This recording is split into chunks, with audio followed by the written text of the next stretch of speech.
Studio and Home SUMA by SUMA Arquitectura in Madrid, Spain. Independent housing and studio within the Archelves houses promotion are highly conditioned by the context of the surrounding buildings and the remaining buildability, barely 115 square meters. The project becomes an exercise in optimization and ingenuity to accommodate a program that was difficult to fit a priori. The program is organized into 2 volumes attached to the existing median walls and connected by a pergola, embracing the interior garden and protecting it from the noise of the nearby highway. A large continuous gap runs through the ground floor, which is located at level plus 1.50 m. With the terrace also attached and elevated to gain views without losing privacy. It also introduces lighting to the semi-buried plant rooms.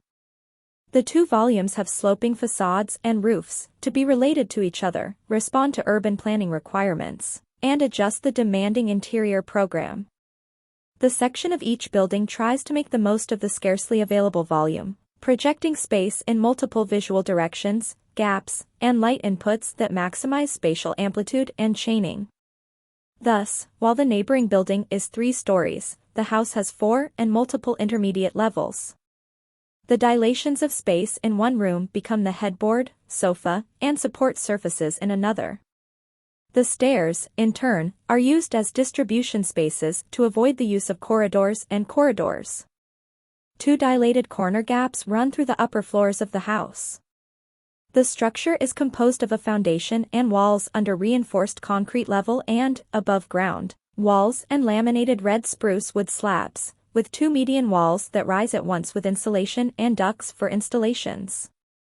In the house, the stair and continuous corner window gaps are resolved by suspending the mezzanines from the slab of the upper floor. Some metal supports appear punctually merging with glass enclosures. The above-ground stairs are executed with 5-layer laminated wood pieces, connected to each other and embedded in the median walls. The envelope is resolved with a light closure of cement panels and treated coniferous wood covers.